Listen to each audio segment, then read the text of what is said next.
Hello and welcome back to Directly Current. I'm your host Max Patton. We're presented by EVs for All America. On this episode, I'm joined by Mike Murphy, longtime no talk. The man of the hour has just completed a 3,000-mile electric road trip across the United States, from Connecticut back to his home in leafy Los Angeles. He got the chance to stop along the battery belt of the US at many EV factories, charging factories, battery plants, etc. Mike and I talk about what he saw and how easy the charging was, especially in a brand new electric vehicle. We get into why it's so important, not just for those customers buying Porsches, but everybody, that America and the free world at large is competitive in electrification, particularly as China is racing ahead. Please enjoy Mike Murphy.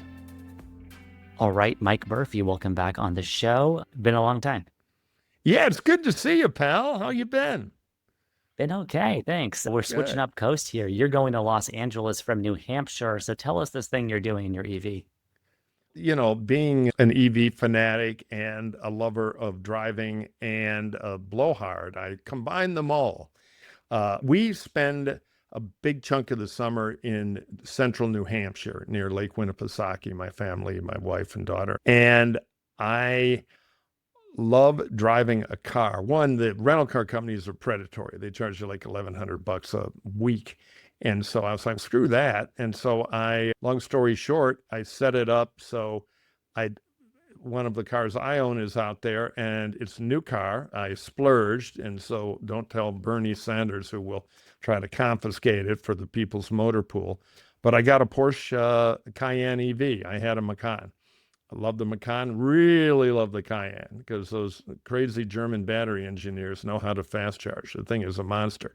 So I was excited about driving it across the country, but I thought, why don't I, with the help of you and Archer and Dan Krasner, some of our crack people at the American EV Jobs Alliance and evsforallamerica.org, why don't I actually road trip this thing? And I've done it before. I started with an ID4 a couple of years ago, and I kind of compare every year to go the long way, diagonally from LA to central New Hampshire. So this time we kind of decided to go with the strong gear, and I would vlog it. You know, I have the little selfie stick. I feel like a South Korean K-pop influencer now. And I talked about what it's like. I had two purposes. One was to show people, boo, charging's not so bad. I even got some funny looks at a Wally's, which is like a Bucc-ees knockoff in Missouri, waving 400 kilowatt hour. I can do the nerd stuff with you.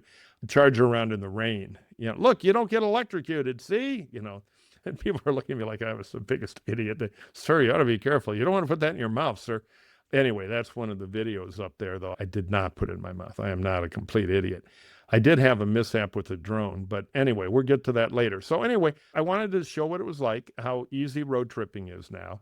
And with the new EVs and the new charging gear. I went the southern route to try some new chargers. We can talk about routes and all that. And also, I stopped along the way at a bunch of EV-related auto plants and other things to show how this is an important and growing part of the auto industry. And if we don't want the Chinese to own everything, we got to double down, and the government's not doing that now. So it's a look at the industrial infrastructure of making EVs in America, and a fun trip across the country. Absolutely. And you hinted at some of the highlights. People can follow along on your Twitter feed, as we call it still, I think, here at EVs for All America, also on TikTok, YouTube, I think all the places. We have the crack team. Yeah, we're on we borrowed the Directly Current YouTube channel. So everything is right where this great podcast is. So check them out. Absolutely. Yes. And so what are some of the big highlights? You hinted a little bit. You've been passing the 400 kilowatt Alpitronic units. You've been seeing some of the great battery belt investments in the South. What's a particular highlight to you? Was it Tesla stuff? Was it Francis Energy? What comes to mind? Yeah, there were a couple kind of highs and lows. So, you know, I started in central New Hampshire, across Vermont, went through New York, and stopped in Buffalo. Because Buffalo is a industrial city. It reminds me of Detroit. It looks a lot like Detroit, same kind of housing and tight row houses, frame houses. Looks like the east side of Detroit. And that's where the superchargers are made. So went to the Tesla plant, stood on the lawn, did a little stand up there. I could see some activity in the security booth, and yeah, that was kind of funny. But talked about this big, beautiful plant right in the middle of a neighborhood that had been losing, manufacturing jobs. Historically, Buffalo is an auto town. There's a big GM plant, powertrain plant there. Historically, there's been a lot of Ford there, and there's a big Ford stamping plant. Your F-350 super truck, the metal was stamped in Buffalo. There's also this incredibly visually powerful and very sad hulking shell of what was once a huge steel plant. Bethlehem Steel was a massive employer.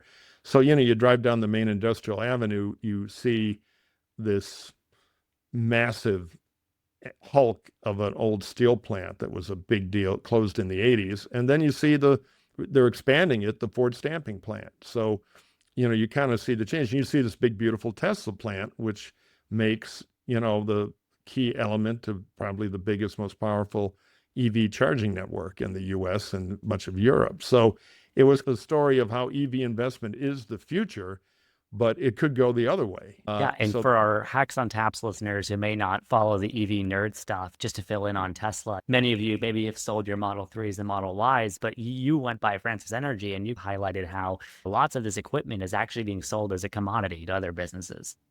Yeah, so in the charger world, later in Oklahoma, I stopped at a Francis Energy station, and they're an old guard charging point operator. They were early. There was some incentive money in Oklahoma, and they spread to other states. And much like early EVgo or early ChargePoint or Electrify America, they built one of the first networks. There was some subsidy money. And the problem with all the Gen 1 networks, like Gen 1 anything, I don't care if it's the space program or the automatic transmission, there were some problems with the hardware. Wasn't terrible, but wasn't great. And, maybe 1 out of 4 people would have a bad experience.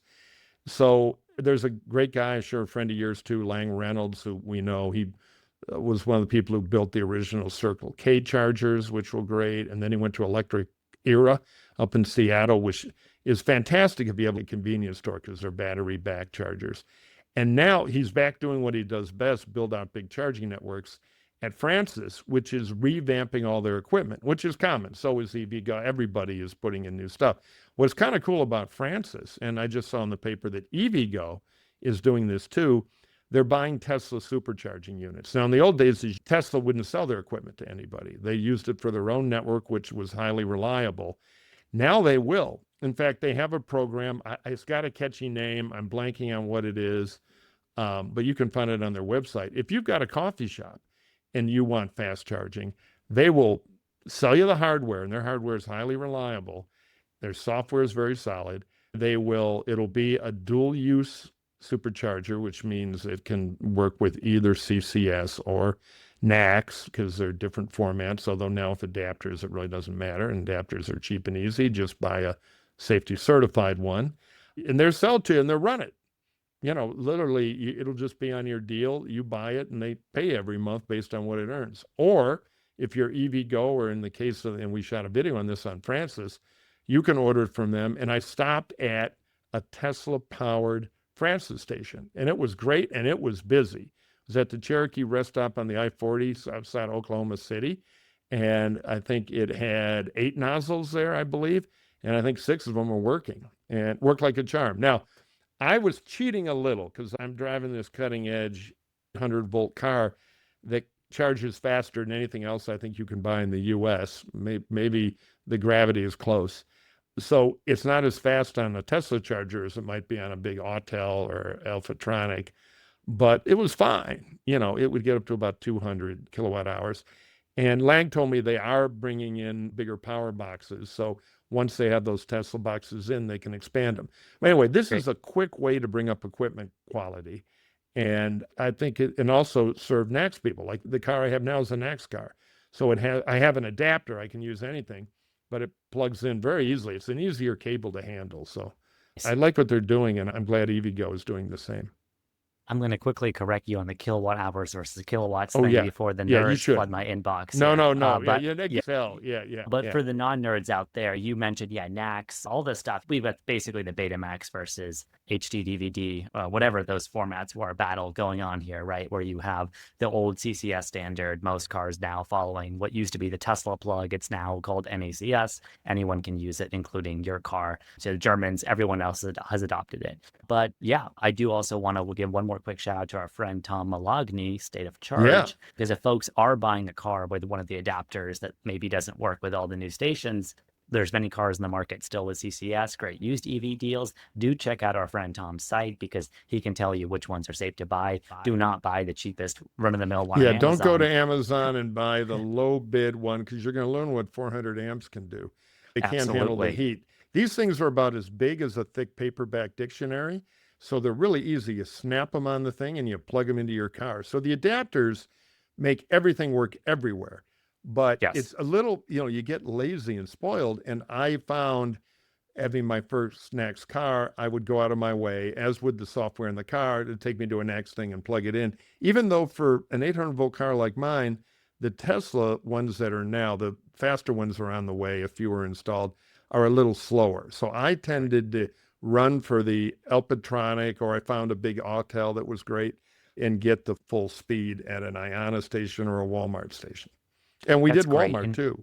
We stopped and they're installing their own hardware. We also did a quiz, which any nerd will get, but for yeah, civilians, about which country is now making kind of the most market successful in the US non-fleet charger for Singapore, China, Germany, and then I did a little shtick about what country it actually came from. So yeah, so we did a lot of charging stuff, stopped at Rivian, showed different things. And my basic message was so much easier now, so much better. Plug and charge, you just plug it in, or worst case, you swipe the RFID on the credit card. Charging, if you're doing the cross country trip, big city to big city, either the northern way up through Denver and across to New England, or the way I went, which I should probably go through, uh, charges are breaking out everywhere. It's really so much easier than it was when I first did it in 2023. yeah, no, that's great. I want to get into a bit more of your route details and just what worked and what didn't. But first of all, I know the nerds are clamoring to hear. You hinted at this. You have an 800-volt car, the Cayenne EV.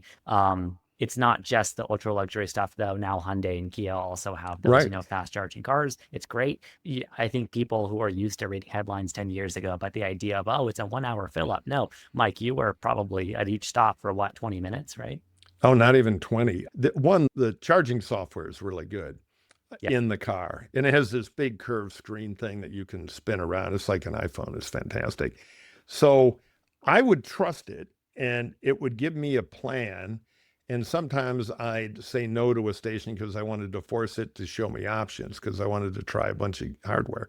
But I would generally roll in and I'd be at 8 or 9 or 15, and it would tell me go to 69%. Yeah. There's that top off mentality from gas. When Yeah. you're on a trip like this, it knows the quickest way in the battery curve. So I'd be there 9 minutes, maybe 12. I didn't do a Malagany style full test. I figured Tom's great at that. And I'd I'd go up a mountain or something and screw it up. But uh, I think the longest I had was at a Tesla station, about 21 minutes.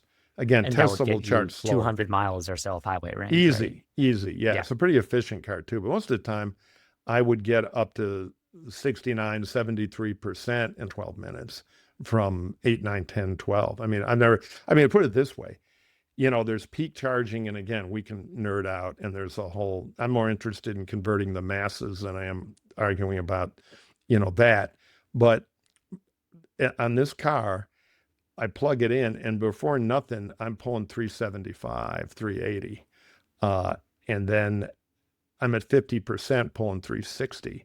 It doesn't drop. That's the amazing thing about it.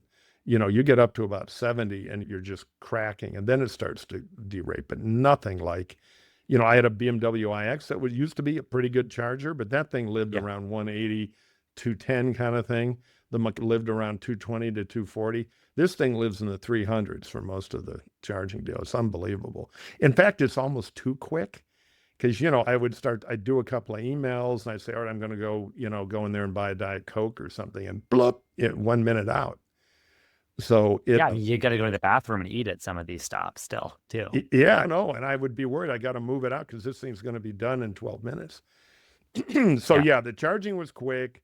I had one Tesla supercharger in, I think, New Mexico somewhere that had a little handshaking problem. I had to replug it in a couple of times, and that was it.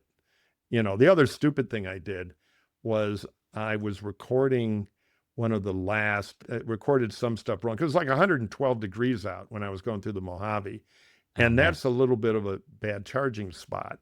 And a software wants to send me to a NACS station. So I was zipping through and it wanted me to stop at a Tesla, NACS, but it was a Tesla 250, not a Tesla 325 in terms of the power rating. So I thought, it's going to be slow. So I kept trying to change around, and Tesla was the only for this one stretch.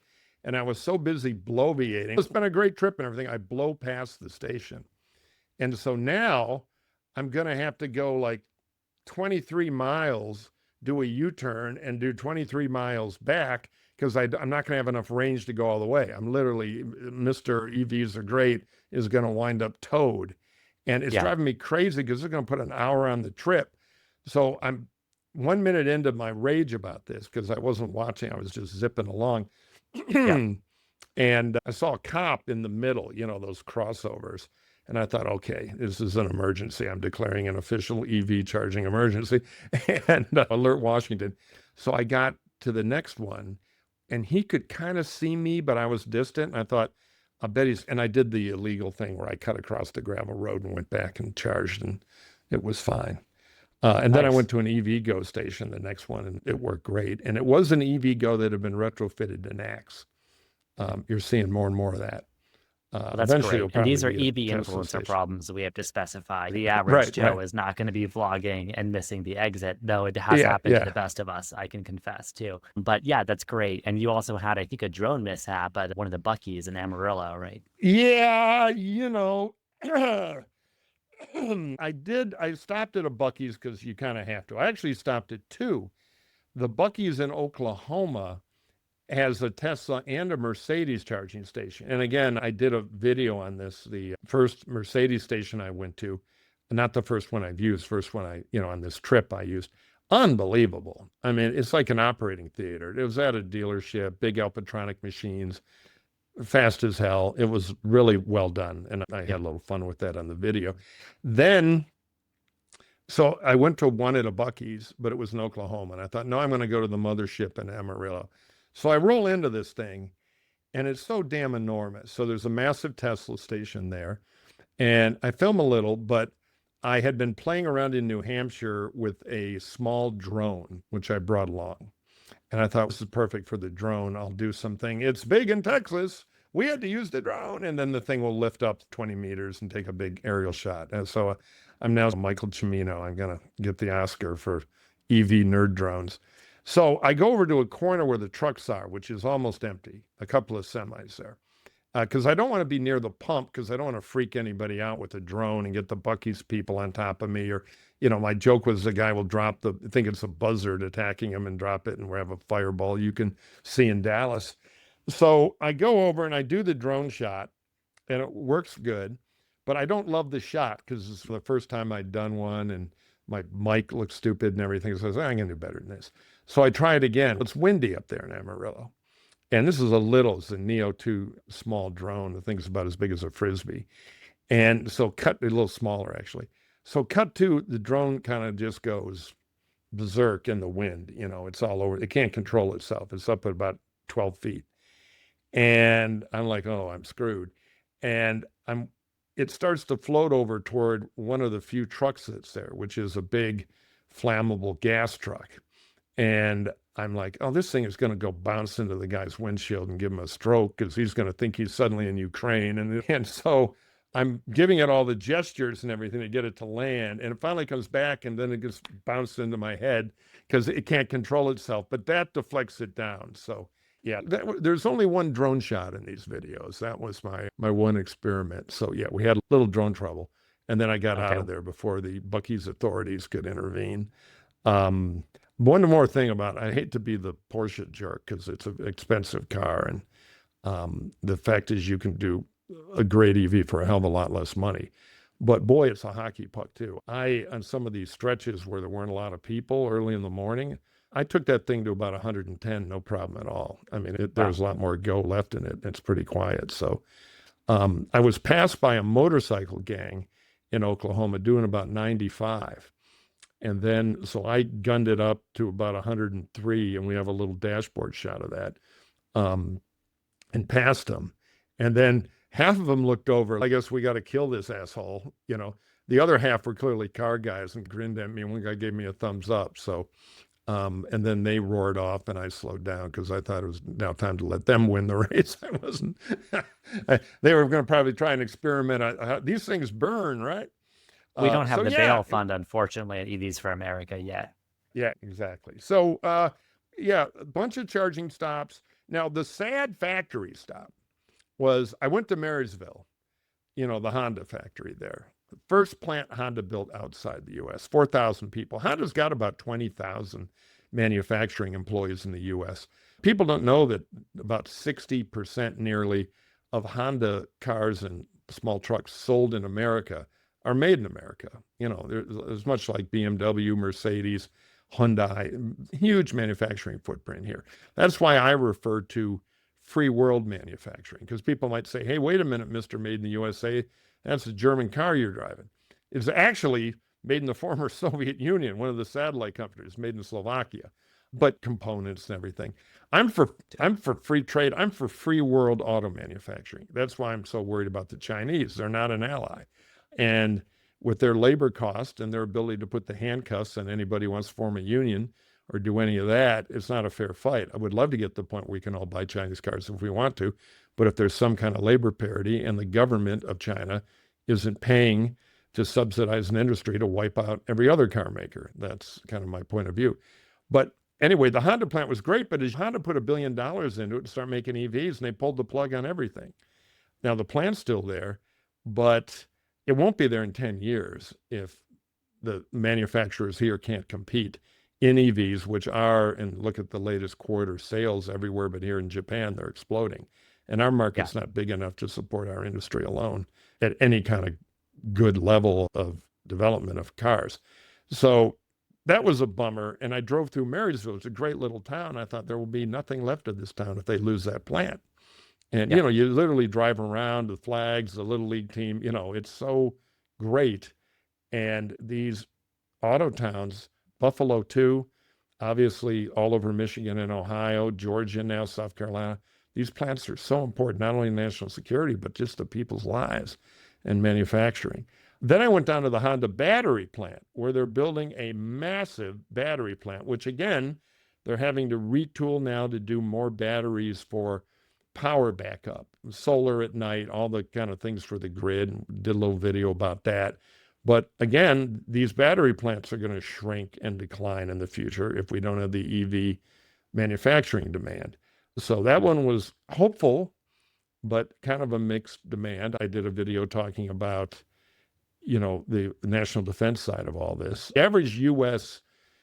combat infantryman or warfighter, when they go into a theater, on average, carries 22 pounds of batteries, night vision, communications, health monitoring, reconnaissance drones.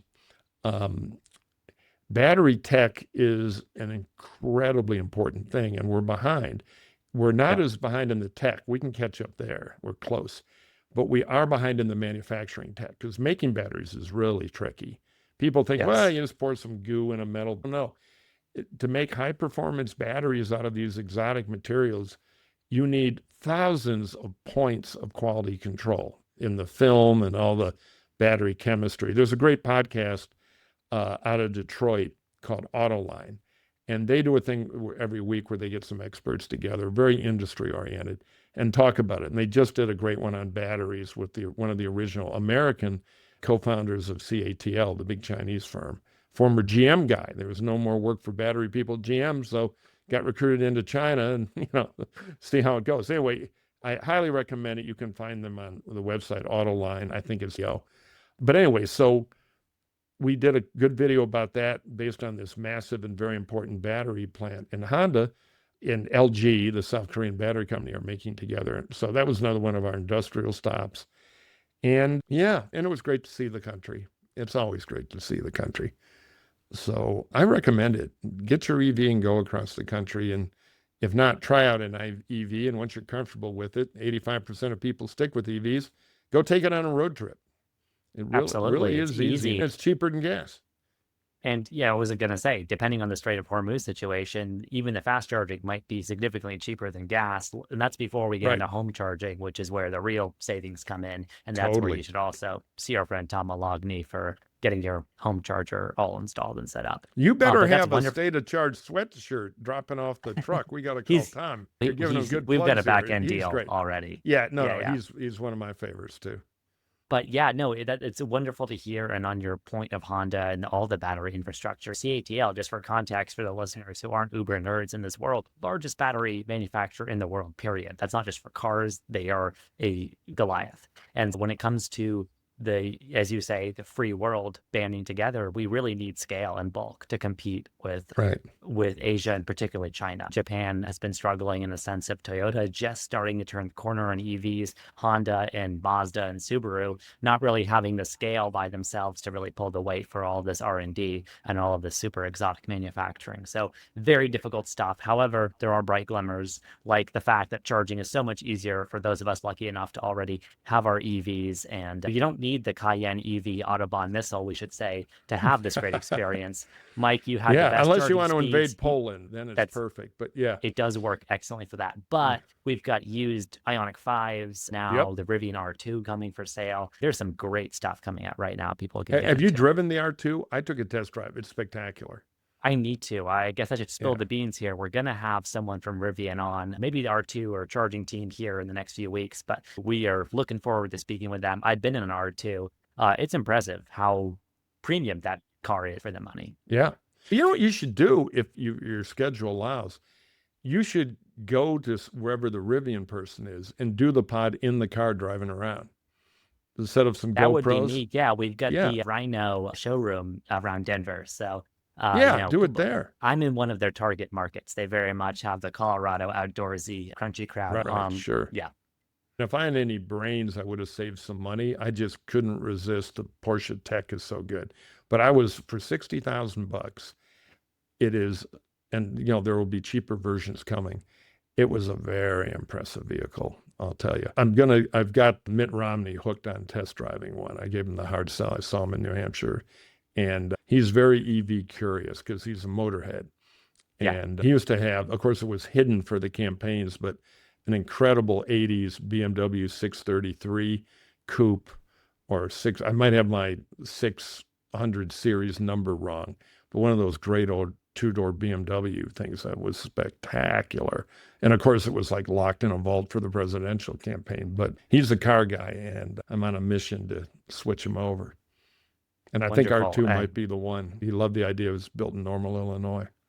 Fits in with the Utah spirit as well. That's not a bad pick. And this is not a bad time to remind people. Also, Georgia Governor Brian Kemp, big fan of EVs, prominent Republican who has a independent brain, right? He's said they're really good for hog hunting because of how quiet they are, letting you sneak up on them. Yeah, there's actually one called the Kinetic, one of those ATVs, and they can't make them quick enough.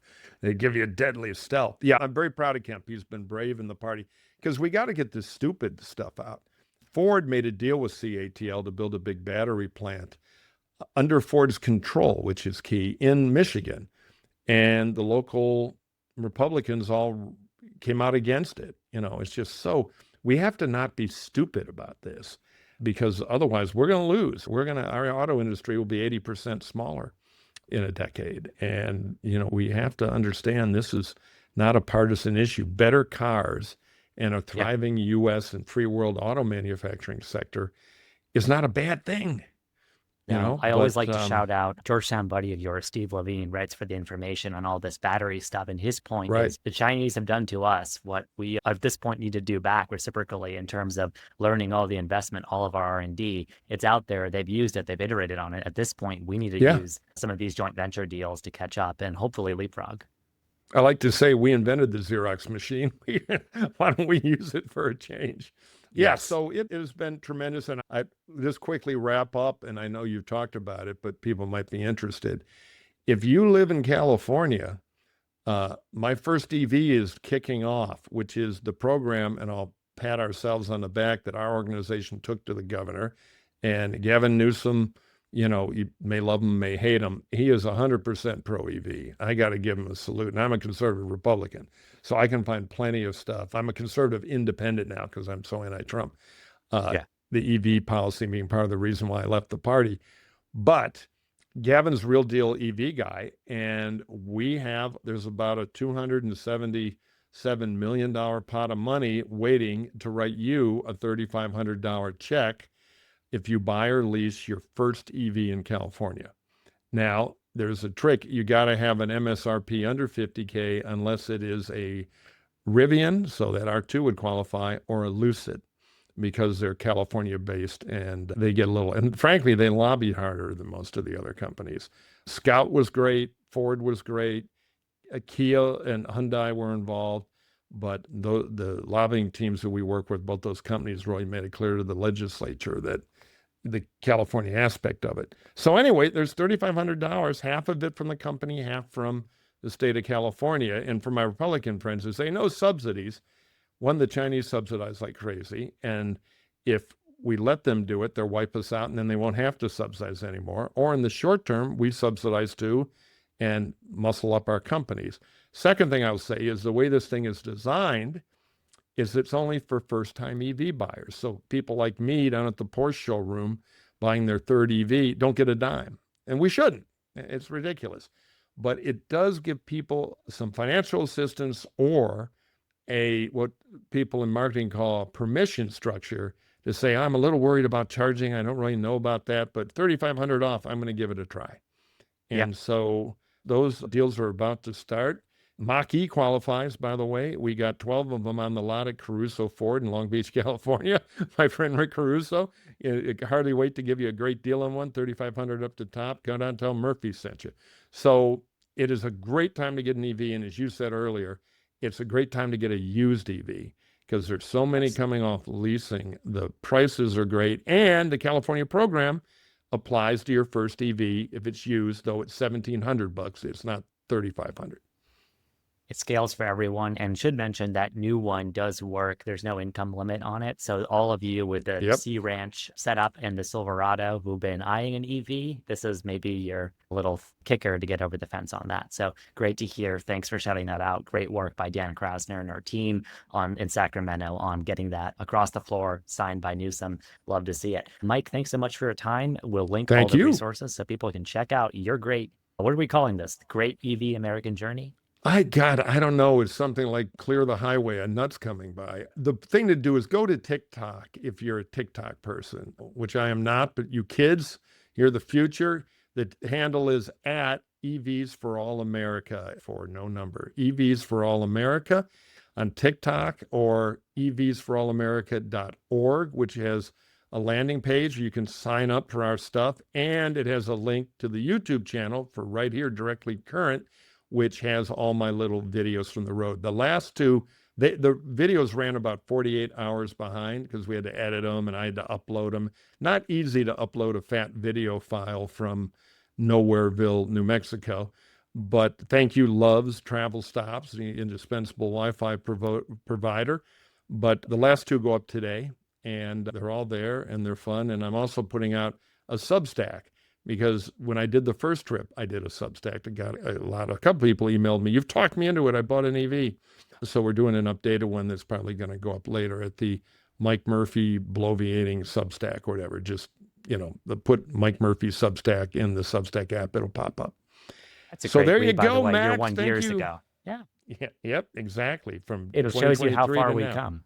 Yeah. And unbelievable. It was doable in 2023, but let's put it this way. I remember standing in a thunderstorm at midnight in Erie, getting drenched on the bad cell phone connection to somebody Electrify America trying to get the charger to let go of my car because the handshake thing was off. Now it's easier than gas. I did one video, a very short one called Easier Than Gas. I pulled up, it showed me from the door opens. I walk up to a Iona charger. I grab it, I plug it in. I say, all right, 9 minutes, I'm leaving. Yeah, it's Remarkable. amazing now. Yeah. Keep Awesome. up the Thanks good so word, much for your Max. time, Mike. We Alrighty. really appreciate it. And I know the listeners will as well. And we'll see you next time. And we'll have an exciting guest, maybe Rivian. Let's see. Next episode. Let's Thanks, get 'em. Mike. All right, thank you. That's all for this episode of Directly Current. Thank you so much for listening, and always great to hear from Mike Murphy. If you haven't already, do check out all of his travel vlog updates. They're on YouTube, they're on TikTok, I think they're even on LinkedIn now, and we have them posted on EVs for All America with great visual, and we have everything posted on the EVs for All America blog, and Mike's also written that Substack he mentioned in the episode if you want a nice classic Mike Murphy write-up of the journey. To stay tuned to all things Directly Current and what we're doing at EVs for All America, follow this podcast in your app of choice. We have links in the description of the episode. Thank you so much for tuning in, and I'll see you next time